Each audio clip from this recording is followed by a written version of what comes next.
Okay, Trouble and I are wrapping up our night here at Olympic National Park, and my trip is drawing towards its conclusion.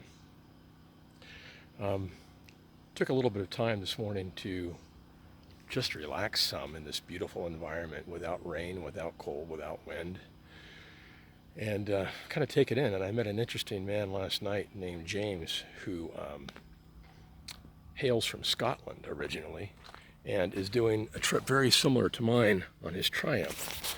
But he's going the other direction. He lives in Southern California, and he came up I guess he came up the coast or I-5. I don't know what road he came up. But he's going up through this way, and then he's going to cut over to the North American U.S. only camp parks that I went through. He's going to go through Glacier and Yellowstone and Tetons, and I gave him some tips on some routes to ride. Super nice guy, man, and he and I have so much in common in terms of our perspective on camping and our experiences, although he's done a lot more backpacking than I have. But he was telling me a story about, I asked if he had bear spray. He told me a story. He said he had bear spray, but the first time that he camped in bear country on this trip, every noise he heard, he thought outside was a bear, and he was sure of it. And actually, it sounds like it probably was a black bear. I think he was in Yosemite or near Yosemite at the time.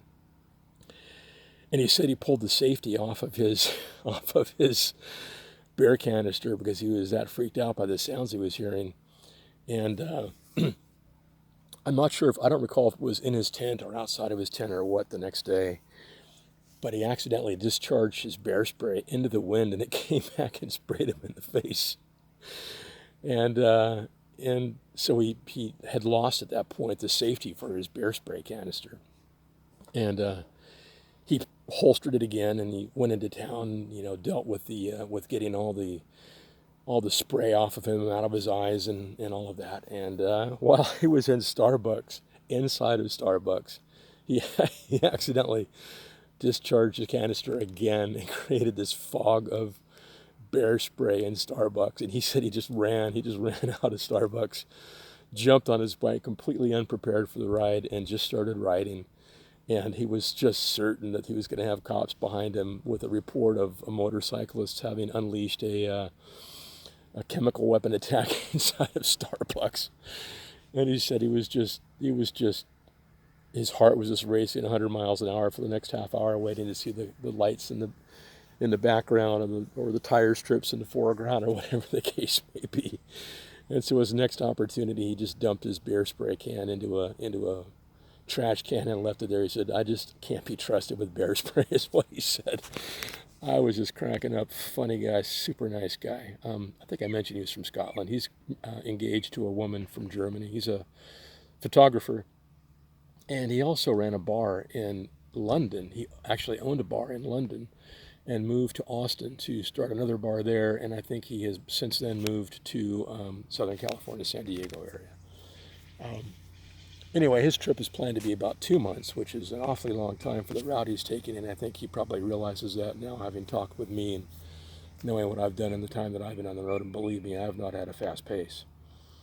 But just a really nice guy. His name is James, and I definitely intend to stay in touch with him. We exchanged numbers last night, and he's really the first person that I totally clicked with on this trip. And we just sat and drank wine at my campsite. I had just bought a couple of little small boxes of wine, kind of the single serving boxes of wine, and just shared those with him. And we just shared stories last night at my campsite. I haven't had any campfires. I just haven't had any need for them, and they just take time and effort, and they just create pollution. So while they're nice, I just don't bother. But I've had an opportunity to it was just really nice to spend some time with somebody. And yeah, so that was a nice happening. So because most of the people I meet, just a little, I don't know, they're different than me, and everybody has people they click with and people they don't, and a lot of a lot of people in the so-called biker community are just a little less cerebral than I am, and this guy was. We were pretty much on the same page in terms of how we think and the degree to which we think and the things that we worry about. Although I think he might have had a little more fear about the outdoors than I do, in spite of his vast experience backpacking, because he's done backpacking trips a month and a half long. But I think back home where it's a bit safer. So at least as far as bears go. So he was as nervous about bears as I probably was when I started my trip, and I have since gotten to the point where the notion of bears doesn't bother me at all. And really because I've camped so much with locals up in Canada whose attitude is, bears are no big deal. And, they come prepared and they take proper measures, but they don't run around with bear spray in their hips, and their kids run around the campsite and beyond without their parents stressing out about it, and so do their dogs. And I think they just have experienced that country and that environment enough to know there's not a bear lurking around every tree that's waiting to lunge on you and kill you and drag you and feed you to their young. So I think once you experience the outdoors at that level enough, like these people have, you just become a lot of mosquitoes, obviously. You just become a little less worried about it, and I think that their comfort is kind of rubbed off on me. I no longer pack my bear spray everywhere I go like I did in Yellowstone. But in Yellowstone, you're on a motorcycle, you encounter a grizzly or a big animal, you got no reverse, you got no windows to roll up. So it's kind of smart to have bear spray handy. Anyway, so yeah, things are starting to wind down. I'm going to head from here to the Hoh Rainforest. I went up to the top of the ridge last night, and it was just beautiful. Really worth the trip, and the nicest road I've been on in a while. From Hoh Rainforest, I'll go to a little beach, I think called Ruby Beach. I'm not sure about that, on the way out of the park. And my next destination is Crater Lake. And if you get a little trouble over there, we'll keep herself in line for the rest of the trip. I should be home this weekend. And not sure yet how I'll handle the ride home, whether I'm going to try to I could make Crater Lake today, but that'd really be pushing it, and I'd get in late, so I'll probably find some place to camp between now and Crater Lake. So I expect I'll probably get in on Saturday, maybe Sunday, but I think this weekend for sure, unless things go sideways. I'm thinking about skipping the Pacific Coast Highway. I should say the Coast Highway, because the PCH I don't think starts until Highway 1, which is down to Morro Bay. 101 is the coastal road up here. I mean, I've been on it before, not on a motorcycle, but if it's going to add a lot of time, I'm just going to buzz on down, because I do have a business appointment on Monday that I'd prefer not to reschedule, and I'm really looking forward to seeing my people again and my dog. My dog. Which reminds me of a puppy that I came across yesterday on the way up here. Windy road. I'm wanting to get to my campsite because it's the ranger said there's sites available, but I'm just thinking, man, I better get there before they all get taken.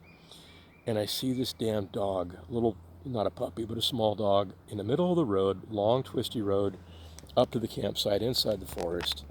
And he says, in the middle of the road, barking. I'm thinking, son of a bitch, I have to stop. I can't not stop and take care of this dog. So there's a truck there, parked there, so I pull over and I make sure the dog is safe and not in the roadway where he's going to risk getting hit by other cars. And I'm cussing because I really want to get to the campsite so I don't lose out and not get to the campground. And cars are going by, and I'm just thinking, that guy's going to get the last one available. I just know it, and I'm going to be screwed. So I kind of contained this dog. I didn't pick him up. He wasn't that willing to be engaged by me. And I knock on the window of the truck, and there's no answer. And I go to the back, and I knock on the window of the back, and I'm thinking, God, there's nobody around. What am I going to do with this dog? And there's just no way I'm going to leave it. So I'm thinking, am I going to have to pick him up and hold him in my arms and take him back to the ranger station, or what? But fortunately, the owner came walking up the trail towards his truck, and he said that his dog he and his dog go up and down this trail. He's probably a local. Go up and down this trail all the time, and his dog knows the route back to the truck. And he got ahead of him, and he didn't realize it. He thought the dog was the other direction, back in the forest deeper. So, yeah, good end of the story. The dog was safe, and the man was grateful, and I was on my way. But, man, I was just sure I wasn't going to get a campsite. So I got to camp. Found a campsite, set up my tent, went to register. That's the way you're supposed to do it. Find a vacant site and set something up and go register it and be on your way. Well, somebody had paid for it, but they hadn't set anything up on the site. So I had to go back to the site, find one that hadn't been paid for, set up on it, and that was even more of a delay. And I just keep on thinking, I'm never going to get up to that pass, Hurricane Ridge, before sunset, but it actually worked out. It worked out fine. I got there well before sunset. In fact, I left before sunset because I just didn't want to hang out any longer. But yeah, beautiful site. Anyway, on the road heading to heading to the Hoh Rainforest, and parts unknown from there. Stay tuned. Bye.